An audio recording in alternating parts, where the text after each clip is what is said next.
नमस्कार मित्रांनो. Direct cool रेफ्रिजरेटरचा वापर दूध किंवा दुग्धजन्य पदार्थ, त्याचबरोबर फळे, भाज्या यासारखे जे नाशवंत पदार्थ असतात ते दीर्घकाळ टिकवून ठेवण्यासाठी, त्याचबरोबर पाणी बॉटल्स, कोल्ड्रिंक बॉटल्स, जे लिक्विड पेय आहेत असे लिक्विड पेय थंड करण्यासाठी केला जातो. आज आपण डायरेक्ट कूल रेफ्रिजरेटर संदर्भात माहिती घेणार आहोत. त्यानंतर क्लासिफिकेशन ऑफ रेफ्रिजरेटर. आता रेफ्रिजरेटर क्लासिफाय करत असताना पहिला जो प्रकार आहे तो according to number of doors. आता यामध्ये सिंगल डोअर आहे आणि मल्टी डोअर आहे, की ज्या रेफ्रिजरेटरमध्ये एक दरवाजा आहे त्याला आपण सिंगल डोअर म्हणतो, आणि ज्या रेफ्रिजरेटरमध्ये एकापेक्षा जास्त दरवाजे आहेत त्याला आपण मल्टी डोअर असं म्हणतो. आता मल्टी डोअरमध्ये डबल डोअर्स आहेत, ट्रिपल डोअरसुद्धा रेफ्रिजरेटर बाजारामध्ये उपलब्ध आहेत. त्यानंतर 2 number according to method of defrosting, की इव्हापोरेटर कॉईलवर जमा झालेला जो बर्फ आहे तो काढून टाकण्याच्या पद्धतीवरून 2 प्रकारचे रेफ्रिजरेटर बाजारामध्ये आहेत. पहिला जो आहे तो डायरेक्ट कूल आणि दुसरा आहे तो फ्रॉस्ट फ्री किंवा ज्याला आपण नो फ्रॉस्ट असं म्हणतो. आता या ठिकाणी डायरेक्ट कूल रेफ्रिजरेटरमध्ये डिफ्रॉस्टिंग जे आहे हे डिफ्रॉस्टिंग काय होतं, मॅन्युअली होतं किंवा मॅन्युअली आपल्याला ते करावं लागतं, की ठराविक जाडीपेक्षा जास्त जर बर्फ वाढला त्या इव्हापोरेटर कॉईलवर तर अशावेळी त्या ठिकाणी आपल्याला डिफ्रॉस्टिंग मॅन्युअली करावं लागतं. परंतु हे जे फ्रॉस्ट फ्री रेफ्रिजरेटर आहेत किंवा नो फ्रॉस्ट जे रेफ्रिजरेटर आहेत तर त्या ठिकाणी डिफ्रॉस्टिंग जे आहे हे डिफ्रॉस्टिंग होतं फुल्ली ऑटोमॅटिक होतं. त्या ठिकाणी आपल्याला मॅन्युअली ते मशीन चालू किंवा बंद करावं लागत नाही. त्यानंतर 3 नंबर आहे according to compressor working technology, की त्या रेफ्रिजरेटरमध्ये कुठल्या प्रकारची कॉम्प्रेसर वर्किंग टेक्नॉलॉजी आहे त्यानुसार 2 प्रकार पडतात. पहिला जो आहे तो नॉन इन्व्हर्टर कॉम्प्रेसर आणि दुसरा आहे तो इन्व्हर्टर कॉम्प्रेसर. आता नॉन इन्व्हर्टर कॉम्प्रेसर जो आहे तो एक कॉन्स्टंट RPM फिरतो. त्या ठिकाणी जे RPM असतात ते RPM काय असतात, फिक्स असतात. परंतु आता जी नवीन टेक्नॉलॉजी आलेली आहे इन्व्हर्टर टेक्नॉलॉजी, तर यामध्ये कॉम्प्रेसर जो आहे तो कॉम्प्रेसर व्हेरिएबल RPM काय होतो, फिरतो. आता हे व्हेरिएबल RPM जे आहेत ते डिपेंड अपॉन लोड कंडिशन, की त्या ठिकाणी त्या रेफ्रिजरेटरमध्ये लोड किती आहे, हिटिंगचा लोड किती आहे त्यानुसार काय होतात त्या ठिकाणी RPM जे आहेत ते RPM काय होतात, व्हॅरी होत असतात. त्यानंतर 4 नंबर आहे अकॉर्डिंग टू टेम्परेचर सेटिंग. आता जे डबल डोअर रेफ्रिजरेटर आहेत किंवा ट्रिपल डोअर रेफ्रिजरेटर आहेत तर त्या ठिकाणचं टेम्परेचर जे आहे फ्रीजर कंपार्टमेंट किंवा रेफ्रिजरेटर कंपार्टमेंट, तर या ठिकाणचं टेम्परेचर आपल्याला कन्वर्ट करता येणं किंवा न येणं ह्याच्यावर हे 2 प्रकार पडलेले आहेत, कन्व्हर्टेबल आणि नॉन कन्व्हर्टेबल. की ज्या रेफ्रिजरेटरमध्ये आपल्याला फ्रीजर कंपार्टमेंट आणि रेफ्रिजरेटर कंपार्टमेंट या दोघांमधलं टेम्परेचर कन्वर्ट करता येतं, चेंज करता येतं, त्यांना आपण कन्व्हर्टेबल म्हणतो. आणि दुसरा जो आहे तो नॉन कन्व्हर्टेबल आहे, की ज्या ठिकाणी फ्रीजर कंपार्टमेंट आणि रेफ्रिजरेटर कंपार्टमेंट याचं टेम्परेचर आपल्याला चेंज करता येत नाही. तर साधारणतः रेफ्रिजरेटर क्लासिफाय करताना number of doors, method of defrosting, working compressor technology आणि टेम्परेचर सेटिंग, तर यानुसार रेफ्रिजरेटर क्लासिफाईड केला जातो. Direct cool refrigerator.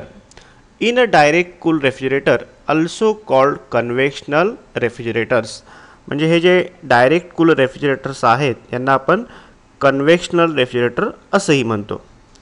त्यानंतर in a direct cool refrigerator air circulation in a cabinet is natural convection, म्हणजे या direct cool रेफ्रिजरेटरमध्ये जे inner बॉडीमध्ये किंवा आपण कॅबिनेटमध्ये म्हणू त्याला, की जे एअर सर्क्युलेशन आहे हे नॅचरल कन्व्हेक्शन टाईप आहे. म्हणजेच या ठिकाणी त्या रेफ्रिजरेटरमध्ये सगळ्यात वरच्या बाजूला जी कॉईल बसते टॉपला, जिला आपण इव्हापोरेटर कॉईल किंवा फ्रीजर असं म्हणतो. आता या इव्हापोरेटरमध्ये असलेला जो रेफ्रिजरंट आहे तो कसा आहे, low pressure low temperature liquid कंडिशनमधील आहे. आता हा low pressure low temperature liquid refrigerant तो काय करतो, तर त्या स्पेसमध्ये असणारी जी हवा आहे त्या हवेची उष्णता काय करतो, काढून घेतो. त्यामुळे पर्यायाने ती जी हवा आहे ती हवा काय होते, थंड होते.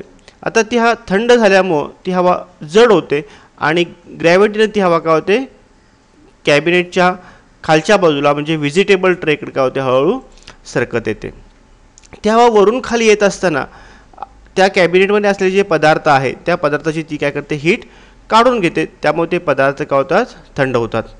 त्याचबरोबर त्या हवेनं त्या पदार्थामधील हीट काढून घेतल्यामुळं ती हवा पुन्हा काय होते गरम होते. आता ती हवा पुन्हा गरम झाल्यामुळं ती हलकी होते आणि पुन्हा काय होते ती इव्हापोरेटर कॉइलकडे निघून जाते आणि या पद्धतीनं काय होतं कंटिन्यूस त्या ठिकाणी एअर सर्क्युलेशन जे आहे ते एअर सर्क्युलेशन होत असतं.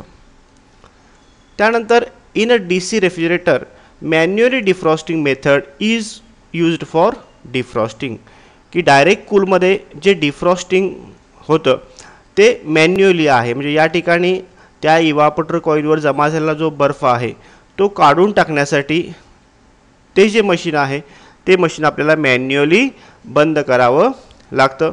मॅन्युअली बंद केल्यानंतर ठराविक वेळानंतर तो जो बर्फ आहे तो काय होतो बर्फ मेल्ट होतो आणि पुन्हा त्या ठिकाणी थर्मोस्टॅट जो आहे तो थर्मोस्टॅट ॲटोमॅटिकली मशीन काय करतो सुरू करतो. रेफ्रिजरेटरची आउटर बॉडी जी आहे ही MS पासून बनवलेली असते आणि ती वेल पेंटेड असते. त्याचबरोबर इनर बॉडी जी आहे ही प्लास्टिकपासून बनवलेली आहे. आता इनर बॉडी आणि आउटर बॉडी यांच्यामधून कूलिंग लॉस होणे याकरता पफ म्हणजे पॉलियुरेथेन फोम या इन्सुलेटिंग मटेरियलचा वापर केला जातो. त्याचप्रमाणे डोअरची बॉडीसुद्धा आउटर बॉडीसुद्धा MS पासून बनवलेली आहे. इनर बॉडीसुद्धा प्लास्टिकपासून बनवलेले आहे ज्याला आपण PDP असं म्हणतो प्लास्टिक डोअर पॅनल, आणि यामध्ये सुद्धा काय केलेलं आहे पफ हे इन्सुलेटिंग मटेरियल वापरलं जातं. आता त्यानंतर जी इनर बॉडी आहे त्या इनर बॉडीमध्ये सगळ्यात टॉप साईडला किंवा सगळ्यात वरच्या बाजूला जे कंपार्टमेंट आहे त्याला आपण फ्रीजर कंपार्टमेंट असं म्हणतो किंवा इव्हापोरेटर असं म्हणतो. आता या ठिकाणी हे जे फ्रीजर कंपार्टमेंट आहे या ठिकाणचं टेम्परेचर जे आहे ते मॅक्झिमम सेटिंगला -18 डिग्री सेंटीग्रेड इतकं असतं, की जे पदार्थ आपल्याला फ्रीज करून ठेवायचे आहेत गोठवायचे आहेत ते पदार्थ आपण काय करतो या फ्रीजर कंपार्टमेंटमध्ये ठेवतो. त्यानंतर फ्रीजर डोअर, की फ्रीजर कंपार्टमेंटमधलं टेम्परेचर जे आहे ते -18 इतकं कमी असल्यामुळं त्या ठिकाणी ते जे टेम्परेचर आहे ते लॉस होऊ नये यासाठी त्या कंपार्टमेंटला काय असतं वेगळं असं डोअर असतं ज्याला आपण काय म्हणतो फ्रीजर डोअर असं म्हणतो. आता त्यानंतर फ्रीजर कंपार्टमेंटच्या किंवा इव्हापोरेटरच्या खालच्या बाजूला तो संपूर्ण झोन येतो किंवा एरिया येतो, त्यामध्ये काय असतात वेगवेगळे आपण ॲडजस्टेबल शेल्फ ठेवण्यासाठी रॅक्स असतात की ज्या ठिकाणी आपण काय करतो जे पदार्थ आहेत ते पदार्थ आपण स्टोअर करून ठेवतो. आता पदार्थाच्या साईजनुसार त्या ठिकाणी आपण ते जे शेल्फ्स आहेत ते काय करतो ॲडजस्ट करतो. आता या ठिकाणचं जे टेम्परेचर आहे हे 2 डिग्रीपासून काय असतं 7 डिग्रीपर्यंत काय असतं थोडं थोडं वाढत आलेलं असतं. आता त्यानंतर सगळ्यात बॉटम साईडला जो ट्रे आहे ज्याला आपण क्रिस्पर ट्रे म्हणतो किंवा व्हिजिटेबल ट्रे असं म्हणतो की ज्याच्यामध्ये आपण फळे आणि भाज्या ठेवतो.